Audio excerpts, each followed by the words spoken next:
Ang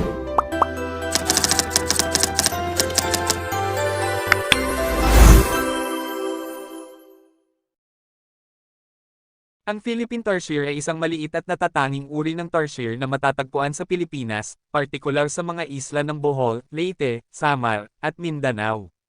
Ito ay kilala sa kanyang malalaking mata na ang bawat isa ay halos kasing laki ng kanyang utak, at maikling katawan na may mahabang buntot. Isa sa mga natatanging katangian ng Philippine tarsier ay ang kanilang kakayahan na makapaglumpo o magkaroon ng puwersang sumipa na katulad ng tao. Ito ay ginagamit nila upang manghuli ng mga insekto at iba pang maliit na hayop na kanilang kinakain. Sila ay aktibo sa gabi at nananatili sa mga puno sa buong araw, kung saan sila nagtatago sa mga sanga at mga dahon. Mayroong ilang mga trivia tungkol sa Philippine tarsier. Una, mga mata.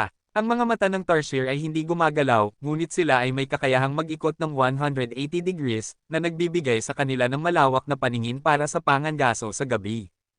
Pangalawa, boses. Kahit na maliit lang sila, ang Philippine tarsier ay may kakayahang maglabas ng maingay na tunog na kapansin-pansin sa kanilang munting laki. Ikatlo, matandang uri. Ang Philippine tarsier ay isa sa mga pinakamatandang uri ng mga primate sa mundo na nagmula pa noong 45 million years na ang nakalilipas. Ika-apat, hantad sa panganib.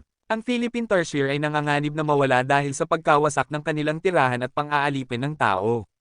Kaya naman, maraming nagsisikap sa pag-iingat at kampanya ang isinasagawa upang protektahan ang kanilang natural na habitat at mapanatiling ligtas ang kanilang populasyon. Gayunpaman marami pa ding tao ang pinaglalaroan sila. Ika-5, pagkain. Ang mga tarsier ay nocturnal, kaya sila ay nagigising at aktibo sa gabi. Madalas silang natutulog sa araw sa mga puno o mga kahoy. Ang kanilang mga kinakain ay kinabibilangan ng mga insekto, gaya ng mga crickets, at mga kulisap. Minsan din, kumakain sila ng mga ibon, mga reptilya, at maging mga prutas at halamang gulay. Ika-6, kahinaan. Ang ilan sa mga kahinaan ng mga tarsier ay kinabibilangan ng kanilang pagiging maliit at sensitibo sa kapaligiran. Dahil sa kanilang maliit na sukat, sila ay madaling maging biktima ng mga predator tulad ng mga ahas, ibon, at maliliit na mammals. Bukod dito, ang kanilang kalagayan sa kalikasan ay maaaring banta rin dahil sa pagkawala ng kanilang natural na tirahan at ang pagkasira ng kanilang habitat. Ika-7, ang mga bawal. Ang mga tarsier ay sensitibo sa ingay at stress, kaya't mahalaga na huwag silang istorbohin o guluhin.